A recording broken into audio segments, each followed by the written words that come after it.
Hey everyone, Kavemi here with another Reddit story. Today's is about a woman who had the foresight to secure her future with a permanent procedure, which turned out to be the only thing that protected her from her manipulative partner's shocking betrayal. It's a story of coercion, theft, and poetic justice that you won't want to miss. Settle in, enjoy the Minecraft in the background, and let's get into it. The title is My Ex Tried to Trap Me with a Baby, but I already had my tubes tied 6 months earlier. I'm named Clara and I'm 31 years old. I figured out what my boyfriend Liam was doing one Tuesday afternoon when I unexpectedly returned home from my job. A blinding migraine had sent me away early. I was not supposed to be home at that hour. He was not supposed to be rummaging through a bathroom storage unit, clutching a tiny sewing needle. I stood silently in the entrance, observing him for maybe 10 seconds before my mind registered the scene. The box of contraceptives was open. The needle pierced the wrapping, creating small, precise perforations. He was working methodically, suggesting this wasn't his first time. He hadn't noticed me. He was too absorbed, too careful. When he finally looked up and our eyes met, his face drained of all colour. "Clara," he whispered. My name was all he could manage. The needle was still visible in his hand. I didn't utter a word. Instead, I spun around and headed for the kitchen. My hands were shaking uncontrollably. I had to hold the countertop to steady myself. I heard him move behind me, the sound of the drawer sliding shut, his footsteps closing the distance. "Allow me to explain," he said. I actually laughed. It was a strange, choked sound. "Explain what exactly? How you've been attempting to impregnate me against my will?" "It's not like that." "Then what is it like, Liam? Because to me, it looks exactly like that." He ran his hand through his hair, a habit he had when nervous. I used to find it charming, but now I wanted to throw something at him. "We've been together for 3 years, he pleaded. "I love you. I want us to start a family. You keep delaying, saying you aren't ready. But Clara, you're 31. Time is running out. So, you elected to remove my choice entirely. I intended to tell you eventually. Once you were pregnant, you'd see you'd be happy about it." I stared at him, truly seeing him. This man I'd shared a home with for 2 years. The man I'd considered marrying. His face was so familiar. The faint mark above his brow from a childhood accident. The way his left eye squinted more than his right when he grinned. I knew every small detail, and yet, in that instant, he was a stranger. "Get out," I said calmly. "Clara, please, we can discuss this." "Get out." He reached toward me, but I recoiled. "Don't touch me. Please, just listen to me." I said, "Get out, Liam. I mean it. Pack your things and leave." He paused for a moment longer, as if contemplating how to talk. His way out of the situation, his calculated pause, his strategy, as if I were a puzzle to be solved instead of a person he had just profoundly betrayed, only made the violation worse. He departed. He grabbed some clothes and his computer, and then he was gone. I spent an hour sitting on the cold kitchen floor tile, leaning against the cupboard.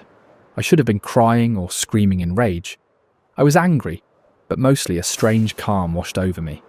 Because here's the crucial thing Liam didn't know. 6 months prior, I had undergone a tubal ligation. My tubes were tied. I couldn't conceive a child even if I wanted to. Allow me to backtrack and explain how I arrived at that decision. I never had a burning desire for children. Not definitively, but as I got older, that maybe turned into a probably not, which then solidified into a definitely not. I enjoy my life, my independence. I love the freedom to travel, stay up late and sleep in on weekends. I appreciate not being fully responsible for another person's life. I like arranging plans without needing childcare. I enjoy the peaceful evenings at home. I like spending my earnings on my wants instead of my needs. I prefer the version of myself that doesn't bear the heavy mantle of motherhood. Liam was aware of this when we began dating. I was upfront. "I don't think I want children," I told him on our 3rd date at an Italian place in the city centre. He'd ordered wine. I recall the candlelight reflecting in his eyes, thinking he was handsome, and wanting him to understand this fundamental part of me from the start. "Is that a deal breaker?" "No," he'd replied. "I mean, I've considered having kids someday, but it's not a deal breaker. I'd rather be with you." That someday part, the way he hesitated, should have been a warning sign. But I was falling in love, desperate to believe love could overcome this difference. For the first 2 years, things were smooth. He didn't mention children. We were happy. We moved into an apartment after 18 months. It felt right. We talked about adopting a dog, planned trips to Paris and Kyoto, hosted dinner parties, and had a routine of private jokes and lazy Sunday mornings. Our life felt complete and good. Then his sister and brother-in-law had a baby, a nephew named Miles, and everything shifted. It wasn't immediate. At first, Liam was simply a doting uncle. He held Miles, bought gifts and visited his relatives on weekends. I found it endearing and normal. But soon the topic began to infiltrate our discussions. He'd spot an infant in a restaurant and get a wistful, yearning expression. He started emailing me articles about women who reversed their anti-child stance, about biological clocks, fertility, and the deep satisfaction of having a family. He'd ask, "Don't you think a miniature version of us running around would be lovely?" "No," I'd state, "I really don't." "You say that now, but..." "Liam, I'm serious. I don't want children. That hasn't changed." He'd back off for a few days, then the hints would resume. The subtle pressure, comments about what a fantastic mother I'd be, despite my lack of experience with children, and how we'd regret not trying. We began to fight, real, significant arguments that resulted in us sleeping on opposite sides of the bed. He accused me of being selfish, of disregarding his feelings, of misleading him. "I never misled you," I'd argue. "I told you from the start I was non-maternal. People evolve, I thought you would." "Well, I haven't, and I won't." These arguments always concluded with him sulking, and me feeling guilty for not meeting his expectations, both of us pretending normalcy until the next round. 6 months ago, after another one of these unproductive conversations, I made a doctor's appointment. I'd been considering making the decision, permanent for a while, taking total control of my body and future. I took a half day off work for the appointment. My physician, Dr. Hughes, a woman in her 50s, had been my GYN for years. She knew my history. She didn't try to dissuade me. "Are you absolutely certain?" she inquired. "This is irreversible." "I am certain," I replied. "I've never been sure of anything." "What about your partner? Have you discussed this with him?" I hesitated.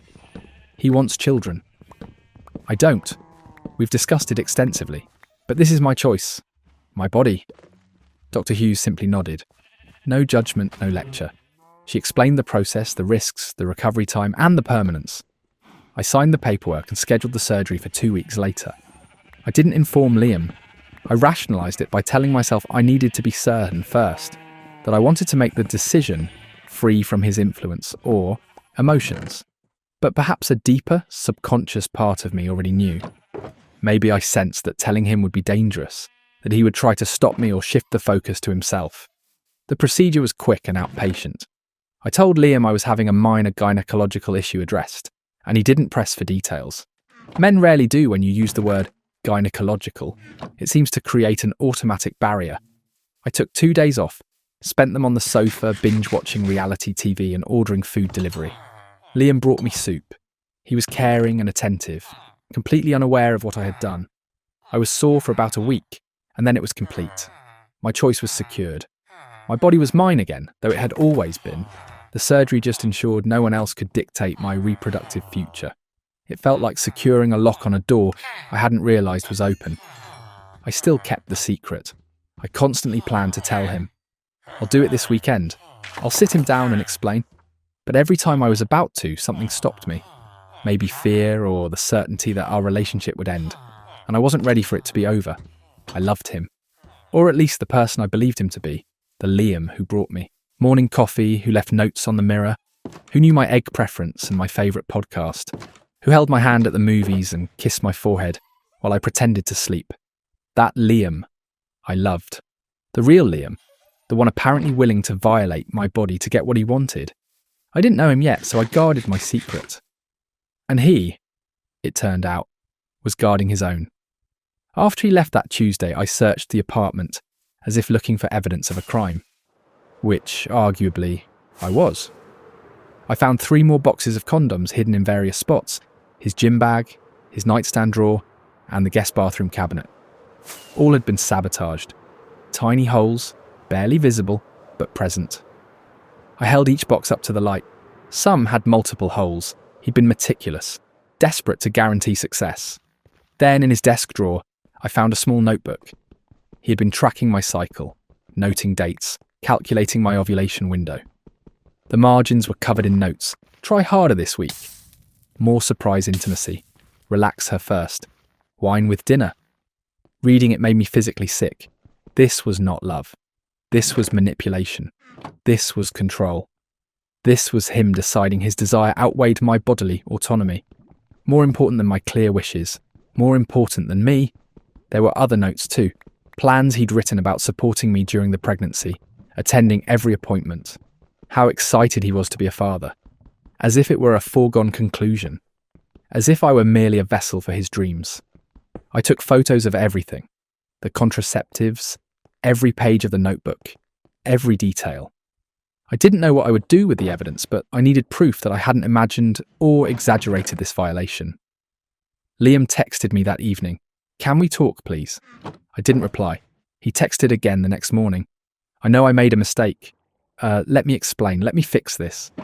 The morning after that, "Clara, I love you. Please don't discard what we share over this." By day 3, he was calling, leaving desperate, pleading voicemails. "Clara, I'm sorry. I was wrong, but I love you. We can overcome this. Please just speak to me." I listened to each message once and deleted it. I gave him nothing to engage with. I blocked his number on day 4. My closest friend Denise came over that weekend. I had texted her Friday night, "Can you come tomorrow? I need to tell you something serious." She arrived at 9 a.m. with coffee and pastries. She took one look at my face and asked, "What is it?" I told her the entire story. The needle, the boxes, the notebook, the tracking, the calculations. She sat on my sofa, jaw literally dropped. Her coffee went untouched. "Holy seat," she said when I finished. "Clara, that's assault. That's reproductive coercion. You should press charges." "I know. Are you going to?" I hesitated. I'd considered calling the police, making it official, but something held me back. I knew the process. He said, she said, proof that's difficult to establish. A system that often fails to believe women. I had the pictures, but would they be sufficient? Would they take seriously the act of poking holes in a condom? Would they recognise the violation or dismiss it as a mere domestic disagreement? "I don't know yet," I finally admitted. Denise squeezed my hand.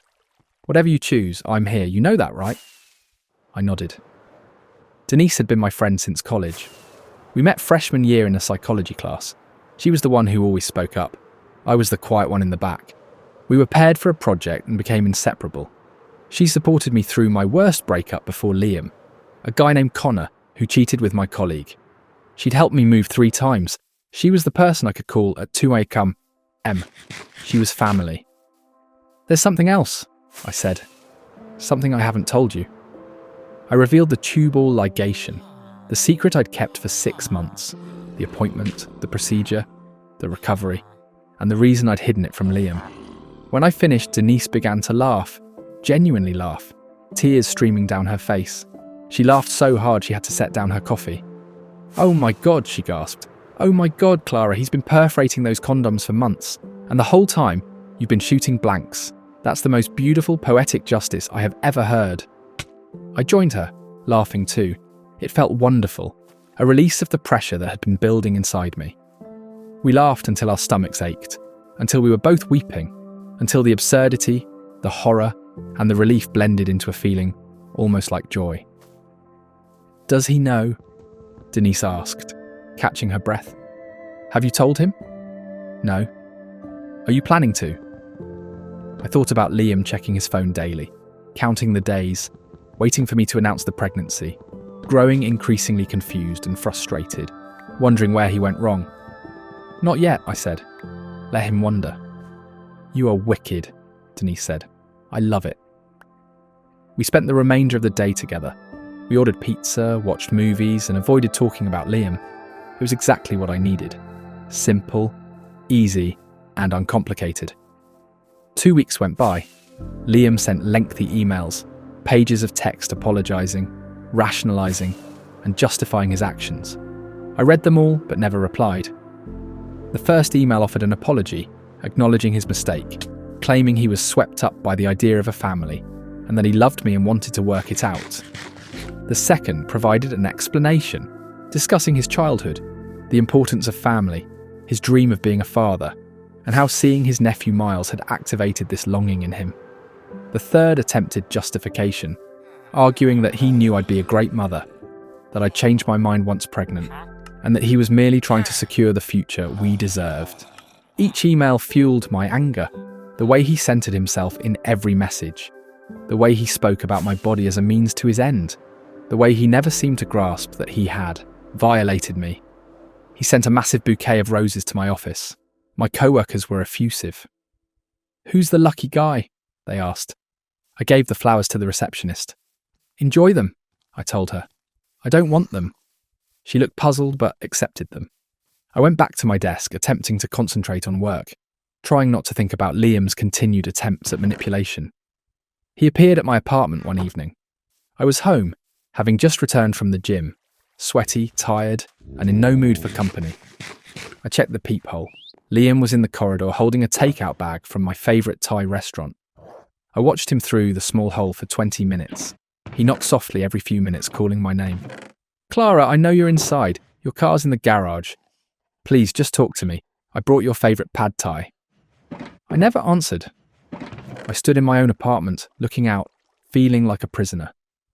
Eventually, he sighed, placed the bag in front of my door, and I heard his footsteps retreat. I waited 10 minutes to ensure he was completely gone. I opened the door, retrieved the bag, and threw it away unopened. I couldn't eat food he'd brought. It would feel like accepting a concession, like reopening a door I'd struggled to close. My sister Jocelyn called me during this period. She's 4 years younger and already has 2 kids, a 5-year-old daughter, Emma, and a 3-year-old son, Luke.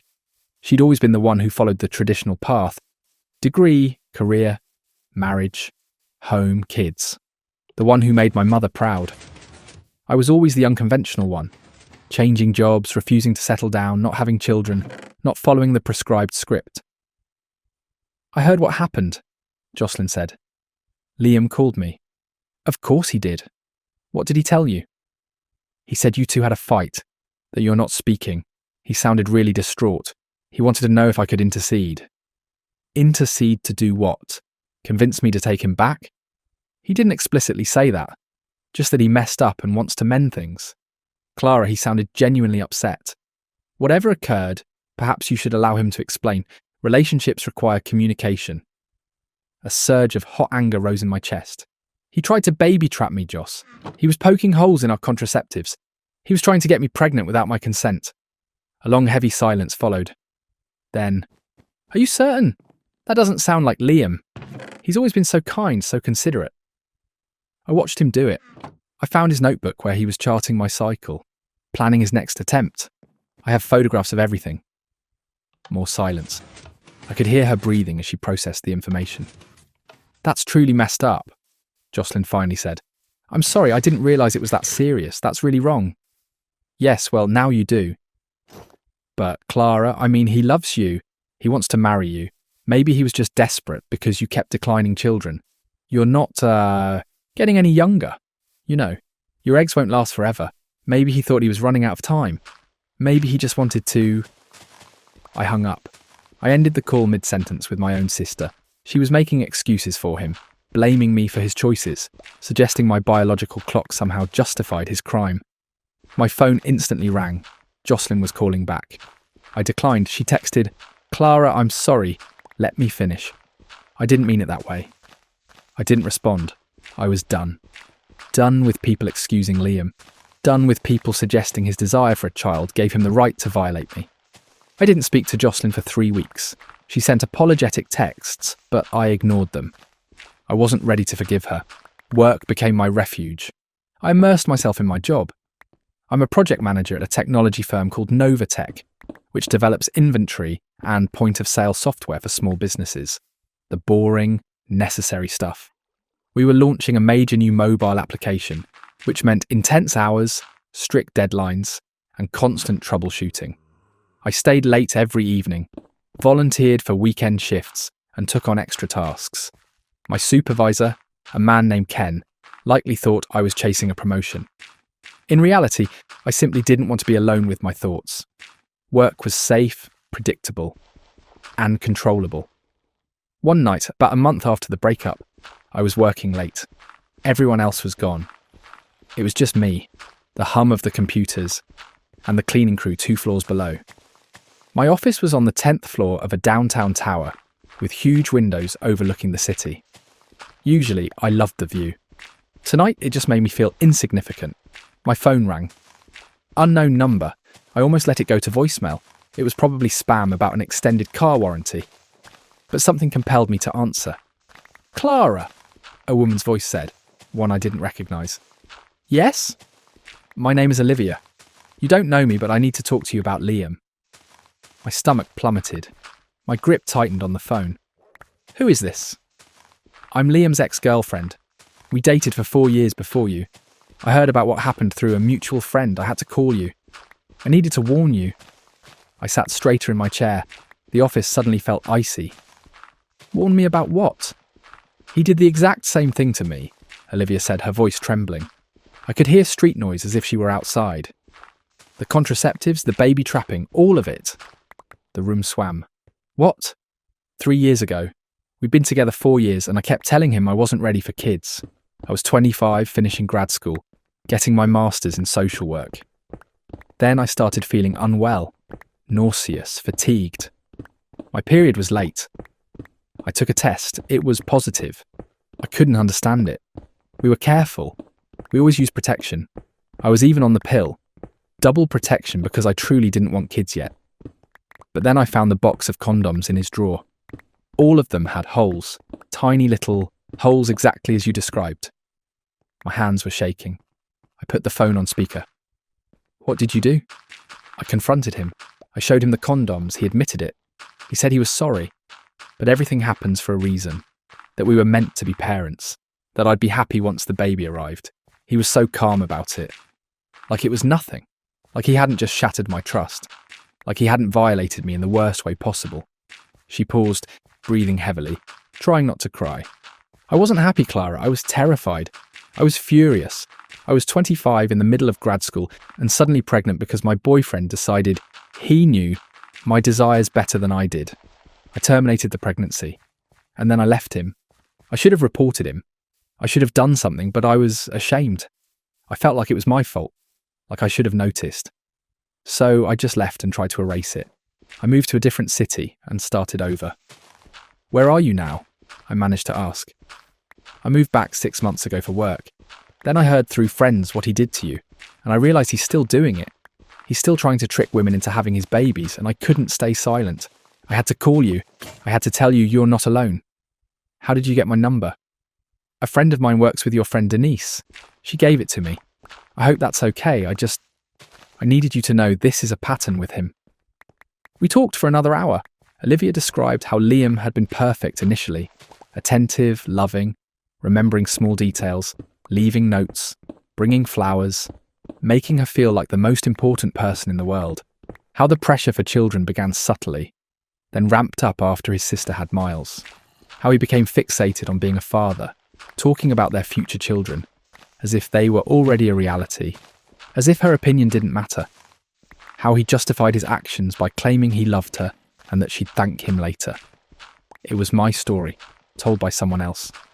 Every detail, every manipulation, every violation was the same. "Have there been others?" I asked. "Between you and me?" "I can't be sure," Olivia admitted. "But I suspect so. There was a girl named Brittany. She dated him for about 6 months after me. I heard through friends that she left him abruptly, that he'd been pressuring her about kids. I reached out to her after hearing about you. She confirmed he was crossing boundaries, pushing her, but she got out before it went as far as it did with us." Jesus. "Yeah, I think there may be others too. Liam is good at keeping his relationships separate. He doesn't introduce girlfriends to his friends until he's serious. He keeps things compartmentalised." We exchanged contact information, promising to keep in touch and support each other, 2 women linked by the same man's betrayal. "There's one more thing," Olivia added before we hung up.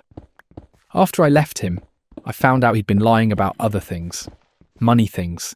He had massive debt he never disclosed, maxed out credit cards. He borrowed $5,000 from my parents and never repaid it, claiming it was for a business investment. My parents eventually wrote it off, but after the condom incident, I realised the money was part of the same pattern.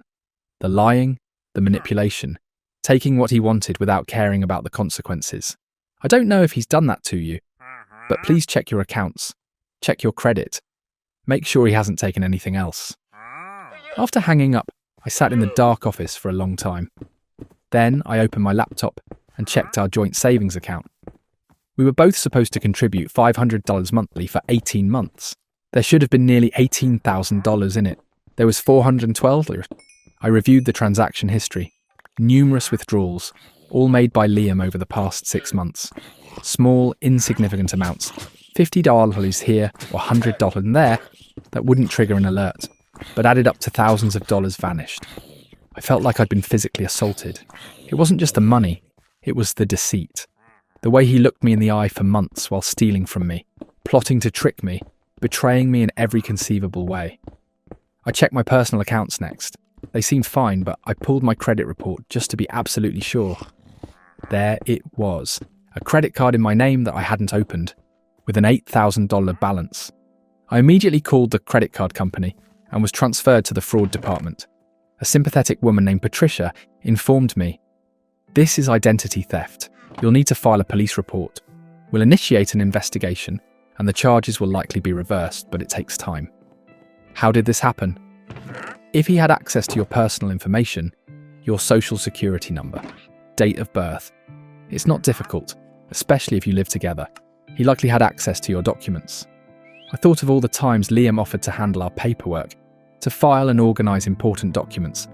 I thought he was being helpful. He was just stealing my identity. I called Denise. It was almost midnight, but she answered on the second ring. "I need to see you," I said. "Now." "What happened?" "Just come, please." She arrived 20 minutes later in sweatpants and a messy bun, clearly having been asleep. We sat in the conference room with the city lights sparkling below, and I told her everything. About Olivia, the missing savings, the fraudulent credit card, and the stark realisation that the man I loved was a mask, a performance. "We are going to the police," Denise declared. "Tomorrow, first thing. This is fraud. This is theft. This is identity theft. This is... I don't even know what else to call it." "I know." "And you're going to tell him about the tubal ligation. You're going to let him know that all his sick plans were for nothing." I thought about the sheer satisfaction of watching his face crumble, of reclaiming that power from him. "Yes," I said. "I am." Denise stayed with me that night. I was so grateful not to be alone, to have someone who believed me and refused to make excuses for Liam. The next day I filed a police report. I took a long lunch and went to the station with all my evidence. The condom photos, the notebook, the bank statements, the credit report, and the fraud documentation. The officer who took my statement was a woman in her 40s, Detective Lisa Morrison. She had short grey hair and tired eyes. She listened without interrupting, taking careful notes. When I finished, she looked at me with a spark of recognition. "This happens more than people think," she said. "Reproductive coercion, financial abuse. Most women never report it because they're ashamed or scared no one will believe them. Thank you for coming forward." "What happens next?" "We'll investigate. We'll contact him. We'll try to build a case. I can't guarantee anything, but we'll do our best." The financial offences are simpler to prove. The reproductive coercion is more challenging. But with your photos and the notebook, we have a strong foundation.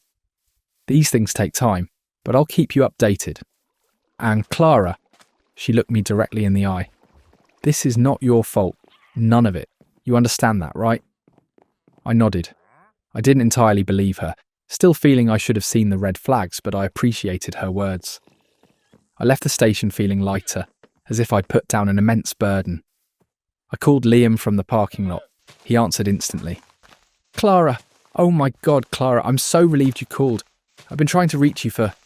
"I'm not pregnant," I interrupted him. "I know you've been waiting for the news. I know you've been checking your phone, wondering when I'd tell you the good news.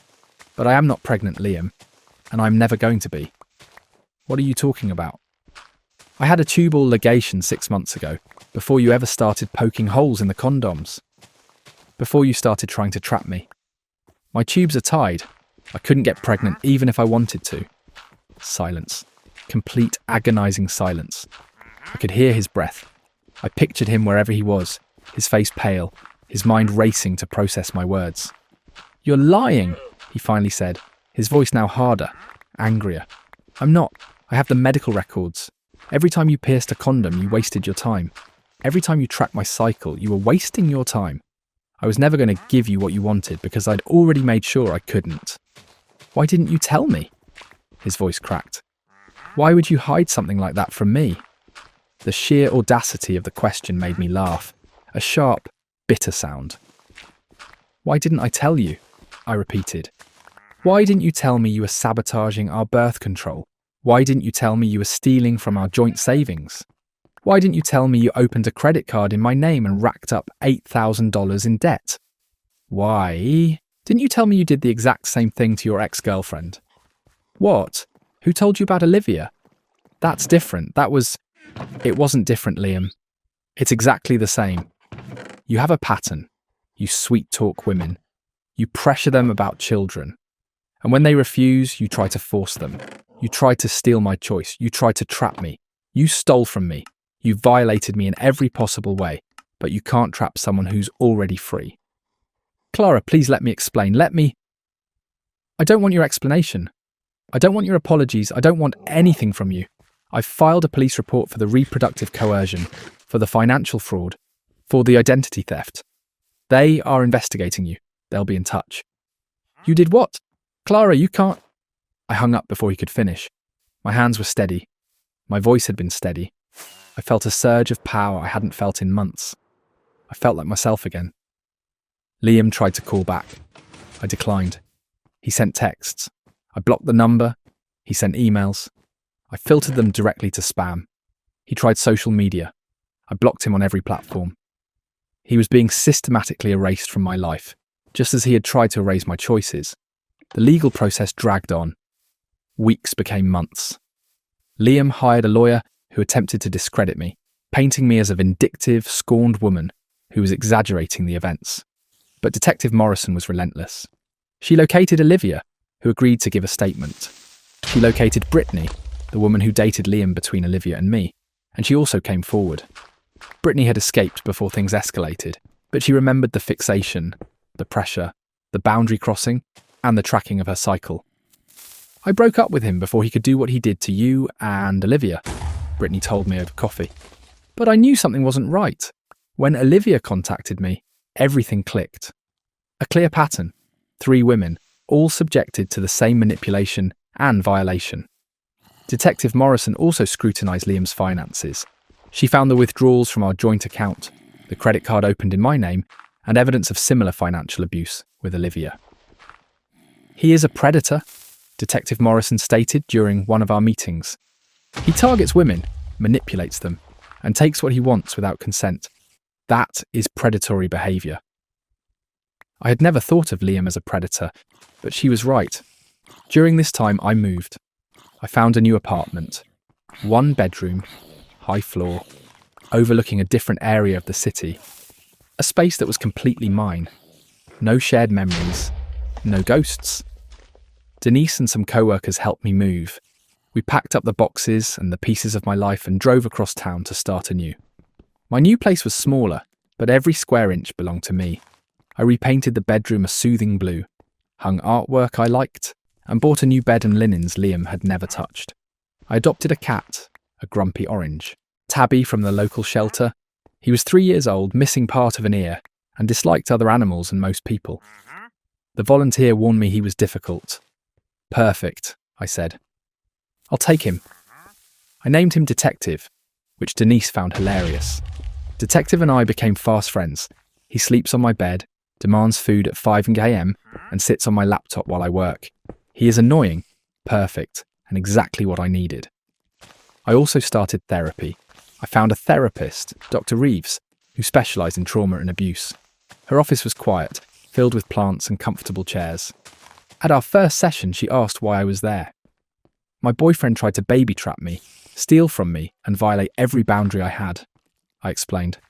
I'm trying to figure out how to move forward. She simply nodded, completely unfazed. We worked through the betrayal, the violation, and the complex grief of losing someone who never truly existed. Dr. Reeves was excellent. She let me be angry and sad without judgment. You are processing multiple losses, she explained. The loss of the relationship, the future you envisioned, your ability to trust, and your sense of security.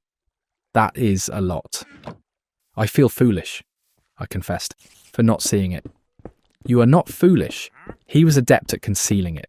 That is what manipulators do. They show you what you want to see until it is too late. It is not your fault you trusted him. I didn't fully believe her yet, but I was working on it. Jocelyn and I eventually reconciled. It took time.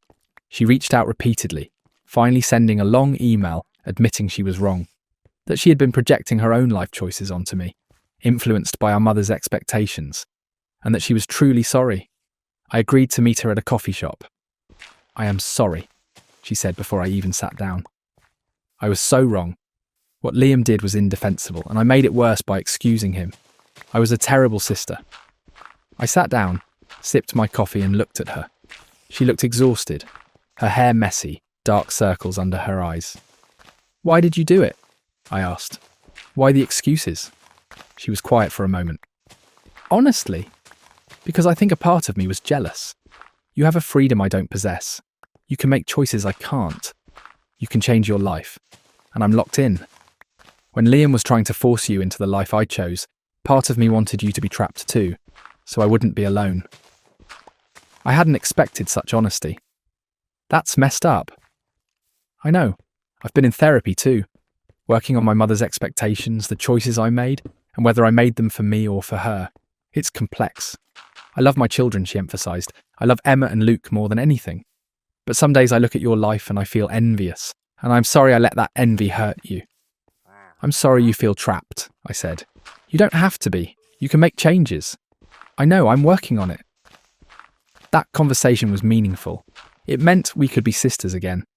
Not just related by blood, but people who understood, supported, and were honest with each other. My career also thrived. The mobile application launch was a massive success. The company grew, and I received the promotion Ken thought I was aiming for, Senior Project Manager. Better title, better pay, more responsibility. I had earned it. You've been indispensable these past few months, Ken said. I celebrated with Denise and some co-workers, drinks at a downtown bar, people I genuinely liked. It felt good, normal, like my life was moving forward. Liam's attorney tried to negotiate a reduction in charges, claiming domestic dispute. Not a crime and portraying me as vindictive. But Detective Morrison was unyielding. She amassed the evidence and built a solid case. He's not walking away from this, she assured me. We have him on the financial crimes for certain. The reproductive coercion is tougher to prosecute separately, but it's documented in the record. It establishes his pattern. Liam eventually accepted a plea deal, pleading guilty to fraud and theft. The coercion was noted but not separately prosecuted. It was enough. The most satisfying part, the truly poetic justice, was that he was forced to repay every cent he stole, with interest. $9,000 from the savings account, $8,000 from the credit card, plus fees and penalties. And he had to issue formal apologies, written apologies that became part of the public court record. To me, Olivia and Brittany. I never read mine. It arrived via certified mail. I tossed it without opening it. I didn't need his apology. Olivia called me after receiving hers. It was garbage, she said. All about how he's changed, how he's in therapy. Nothing about us, just about him. Sounds right. But you know what? I don't care, it's over. He can't hurt us anymore. We won. She was right. We did win. We survived. We came forward. We were believed. About a year later, I was at a cafe near my new apartment on a Saturday morning, reading and enjoying my morning coffee. A woman approached my table. She looked young, maybe mid-20s, and nervous. "Excuse me," she said. "Are you Clara?" I looked up. "Yes." "I'm Emily. Liam and I have been dating for a few months. He gave me your name. He said I should talk to you. if I wanted to know the truth about why you broke up. My blood ran cold. He was dating again.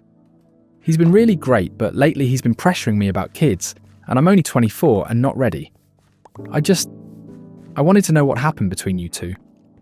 I gestured to the chair opposite me. Sit down. Emily looked scared, young and vulnerable, exactly the type Liam targeted. I told her everything, every single detail. The contraceptives, the notebook, the theft. The other women. The court case. The plea deal. Her face went white. You need to leave him, I stated. Right now. Today. Don't give him a chance to explain. Don't let him talk you into staying. Just get out. He seems so normal. Emily whispered. So nice. He was romantic. He remembered small things. How did I not see it? Because he's good at hiding it. He knows how to play a role. But Emily, listen to me. This is who he is. This is what he does. If you stay, it will only escalate. But how do I know you're telling the truth? Maybe you're just bitter. I pulled out my phone and showed her screenshots of the court documents, the public record of his plea deal, conviction, and apologies. This is public record, I said. You can verify all of this yourself. I am not making it up. This is what he did. This is who he is. Emily stared at the screenshots, her hands shaking. I need to leave. I need to think. I scribbled my number on a napkin. Call me if you need anything. If you need someone to remind you why you're leaving, call me. She took the napkin, shoved it in her purse, and rushed out. She called 2 days later. I did it. I left. He tried to stop me. He cried. He begged. He said he's changed, but I left. He kept saying I was overreacting, that you poisoned me, but I checked the court records. You were telling the truth. All of it. Thank you. You probably saved me from the same thing. You're welcome. And Emily, you are going to be fine. Better than fine. You're going to be free. I gave Emily Olivia's number, connecting them, creating a network of women who had survived Liam, who could support each other and warn others. It felt significant, like we were taking back power, protecting each other. It's been 2 years since that Tuesday afternoon when I saw Liam with the needle. 2 years since my life fractured and then rebuilt itself into something superior. I'm 33 now. I have a fulfilling career, a new apartment that is my sanctuary, and detective, who is perfectly imperfect. I have supportive friends, a reconciled sister, and a therapist helping me move forward and learn to trust myself again. And I have a body that is completely, entirely mine. The tubal ligation was one of the best decisions I ever made. Not just because it foiled Liam's plan, but because it gave me control and certainty. It gave me the freedom to live life on my own terms. I still don't want children. That will never change. And now it is a non-negotiable fact. I've started casually dating again. It's frightening to be vulnerable, but I'm trying. I'm more careful, more aware of red flags, and more willing to walk away when something feels off. I trust my instincts now in a way I never did before. Sometimes people ask if I regret dating Liam, if I regret wasting 3 years on a man who proved to be a monster. But I don't see it as wasted time. Those 3 years taught me invaluable lessons about boundaries, trusting my intuition, and the necessity of protecting yourself, especially when you love someone. I learned that love is not enough, that someone can claim to love you while simultaneously trying to control you, violate your autonomy, steal from you, and plot to trap you. I learned that true love respects your choices. Real love honors your boundaries. And real love doesn't demand you sacrifice your body, your future, or yourself. I learned that I am stronger than I ever imagined, that I can survive betrayal, rebuild, and be happy alone. Alone isn't lonely when you are free. Last month, I unexpectedly saw Liam at a local grocery store. I was in the produce section. He saw me and froze. I walked right up to him. "Clara," he said. "Hi Liam, how are you?" "I'm good. Really good, actually." He looked down, then back up. "I'm sorry for everything. I know I said it in the letter, but I need you to know I mean it. I was messed up. I'm in therapy now, trying to be better." "That's good," I replied. I meant it. Not for him, but for the next woman he might hurt. "I hope you genuinely change. I saw Emily a few months ago. She told me you warned her, that you told her everything.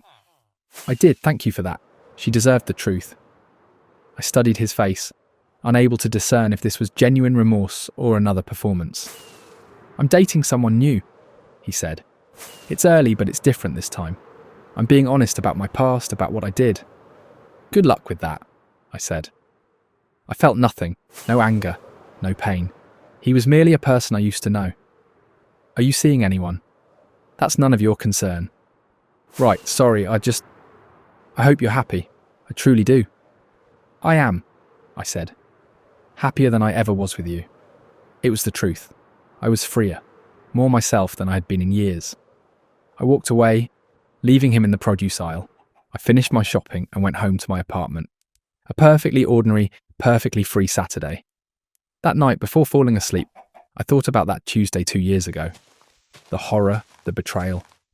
But I also thought about the secret I'd kept, the tubal ligation I'd gotten 6 months earlier, the choice I made to control my body. Liam tried to trap me. He plotted, manipulated, and stole my money and my trust. But he couldn't trap someone who had already set herself free. That was the one thing he never understood. You can't control someone who refuses to be controlled. I found the door to freedom 6 months before I even knew I was in a cage. Some deep instinct told me my body was mine and I needed to protect it. So I did. I saved myself. And in the end, his plan collapsed because of a decision I made when I still thought he loved me. The irony is poetic. I think about that sometimes and I smile. Not out of cruelty, but out of pride. I'm proud of the past me who made that choice, who listened to her gut, who took control. I'm proud of the present me who survived, came forward, warned other women, and rebuilt her life. And I'm proud of the future me who will continue to choose herself, protect herself, and remain free. That's the real conclusion. Not revenge, but me living my life, making my choices, and being free. Liam was just a chapter, the painful, important chapter that taught me about myself and the world. But only a chapter. The story continues, and I am the one writing it now. Every word, every choice. I decide where I go. I decide who enters my life and who stays out. I decide everything, and that is the most beautiful justice of all. Not that he was punished, but that I got free. I took my power back. I chose myself. Every day I wake up and get to choose myself again and again. That is victory. That is everything. That wraps up today's story. Talk about a bombshell ending. It's amazing how a simple, quiet decision can shatter an elaborate, terrible plan. I'm so glad Clara got her closure and her freedom. Kavemi here, signing off. Let me know in the comments what you thought about this heavy one, and be sure to stick around for more Reddit story content, always with those chill Minecraft vibes in the background. I'll see you in the next one.